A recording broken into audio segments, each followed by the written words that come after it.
The woman of my dreams.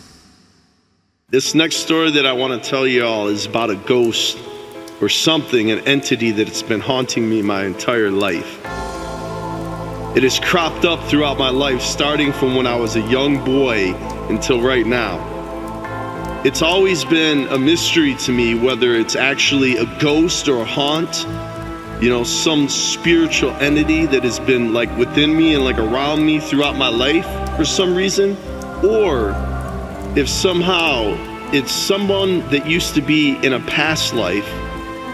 In the past life, like the memory of that life, even though the memory of your past lives are all suppressed in the back of your head, in the back of your mind, it was so strong, the memories of this person were so strong that somehow those memories are somehow filtering through from my subconscious mind into my conscious mind at various moments throughout my life, so that it appears that it's a ghost. But whatever the situation is, this thing, this entity, this person, if you will, has been haunting me my entire life.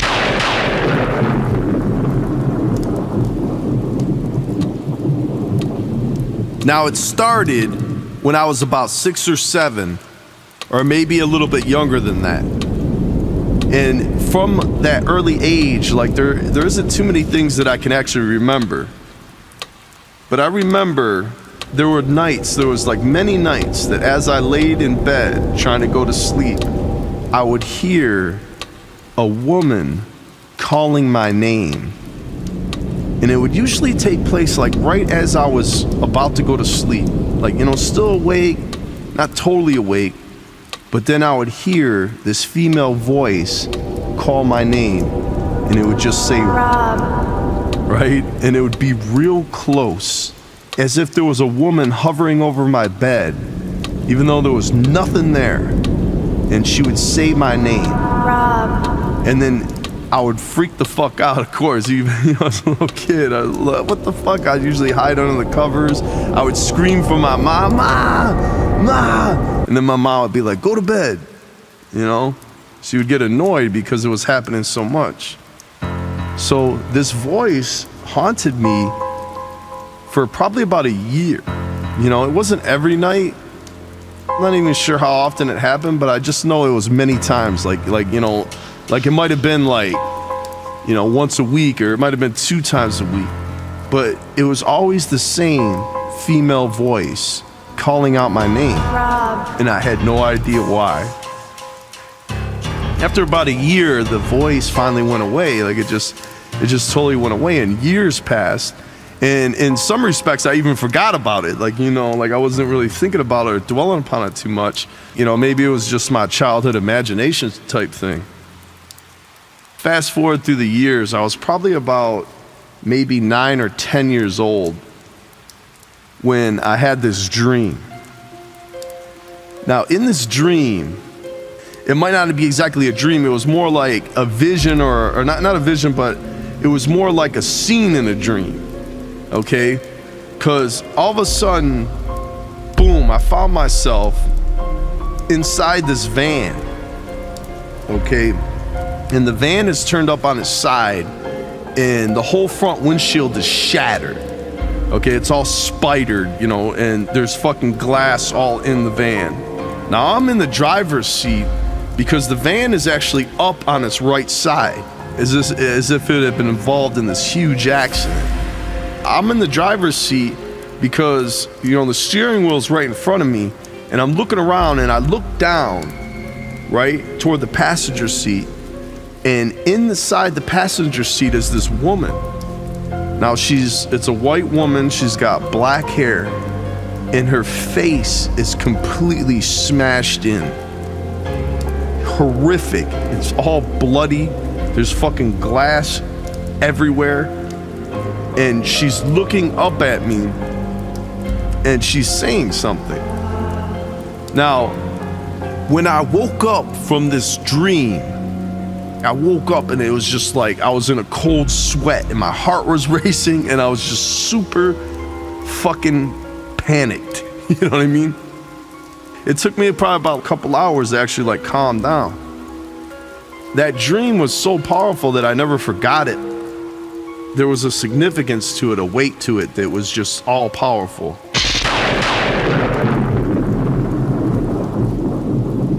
Fast forward through a couple more years, I found this cat in my neighborhood. You know, it was kind of like a stray cat, a dingy gray cat.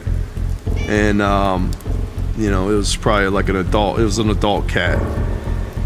So I snuck the cat into my house and I had it in my bedroom. You know, I was like, you know, petting the cat and everything. And, you know, I was kind of unwinding, about to go to sleep.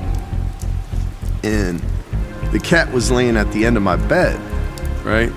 So all of a sudden I hear the cat hissing, and I look up and I'm like, whoa, what the fuck, man? And it's hissing at the end of the bed. And when I looked up, the light from the street, you know, the street light is coming through my window and reflecting off its eyes, you know what I mean? So its eyes are like, you know, glowing, and its back is arched and it's hissing for no reason, you know, at least none that I could see at the time. And I freaked out and I panicked. And believe me, like, I love animals to death, but when I looked up and that thing was all arched and hissing and with the glowing eyes, I kind of kicked it, you know, not really kicked it, but my feet were under the covers, and I just kind of like, I flung my feet up so it propelled the cat off the bed, you know? So the cat flung in the middle of the room and it scattered. As soon as it hit, it was like, did this quick little hiss and it scattered and disappeared in the room. So I'm like looking, what the fuck, where'd it go? You know, but it's all dark in the room, you know, some light coming through, but I can't tell where it is. And so I stopped and I tried to listen and like hear for it.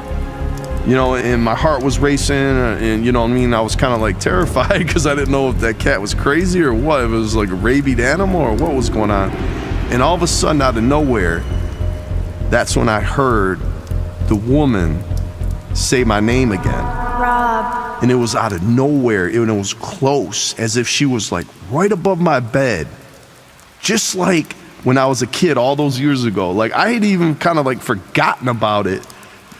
But when it happened, there was a familiarity to it. Like, you know what I mean? Like, I knew this woman, you know what I mean? But at the same time, she terrified me because it was just like this disembodied voice just floating in the room. And when I heard her say my name, I fucking panicked. I ran out the room.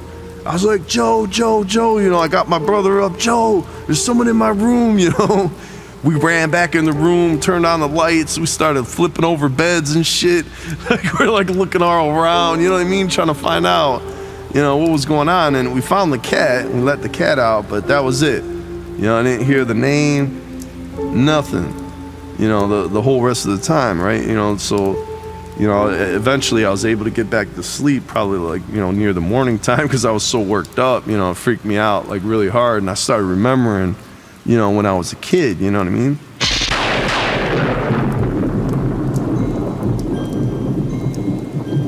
Some years pass, and I joined the Army, you know, so I go through basic training, and then you got your advanced individual training, or AIT, right? So I made it through basic training and all that. Now in AIT, we're in this giant day room. It's like, it's got like, it's all bunk beds with stand-up wall lockers next to them. Okay, and there's probably about like 50 people in the room. Now my friend is sitting on the bed, so I'm getting everything ready and I'm talking to him. You know, I'm talking to him normal, you know what I mean? Like, just, you know, having a normal conversation with the guy, you know? And, you know, I'm standing up. All of a sudden, like, I'm looking at him and I'm in mid-conversation with him, and all of a sudden, out of nowhere, bam! I have this incredible vision, and it's the only time in my whole life where I've actually had a vision of something. It was a straight up, super powerful vision, and all of a sudden, I was there. I was in the van, the same van of my dreams, right? The van was on its right side. The van had been in this terrible accident. The front windshield was all smashed up. It was daytime. Everything's all bent and twisted out of shape. I'm in the driver's seat, and I must have had my seatbelt down because I'm not falling, even though it's on its right side. So I had to have been strapped in. And I looked down at this woman who I know without a shadow of a doubt I love. It's killing me to look at her with her whole face smashed in, all bloody. You know what I'm saying? She's got black hair, white woman. You know, she's probably like, I couldn't really tell you how old she was, but I want to say she's maybe like young adult. And she's looking up at me from the passenger seat, and I see this terror, almost like a sadness in her eyes. And the amount of emotions are flooding through me. And she looks up at me and she's saying something to me. And as she's saying something to me, I can now see what she's saying. In the dream, I couldn't really see it, but here in this vision, I can clearly see what she's saying. And even though I can't hear it, I know what she's saying because I've seen it on people's lips a million times. She's saying my name. She's looking up at me and she's saying Rob. You know what I mean? Like in a state of like shock. So all of a sudden, bam, I'm out of the vision. I'm standing in the day room and there's tears running down my eyes. And you know, the guy I was talking to, like my friend, he's just looking at me like, what's going on? What's wrong? You know what I mean? And I can only imagine what he was seeing. Because like I was just talking to him all normal like, and I probably just blanked out, and all of a sudden these tears are coming down my eyes. I don't even know how long I was out. And he's just like trying to shake me like, what's going on? So nothing, man. I was like, nothing. I just ran out the room.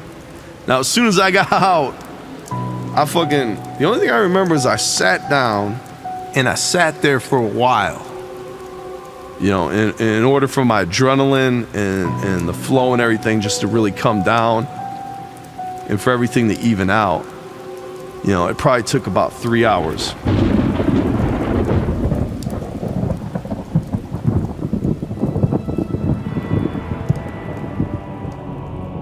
Now as the days pass, I wonder when she'll return.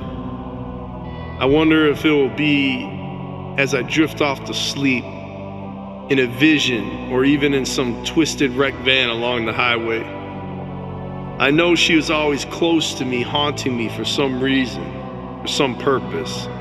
Whether she's a ghost of forgotten memories or a future event that is still yet to happen, it remains one of the greatest mysteries of my life, and one that I'm not so sure that I want to know the answer to.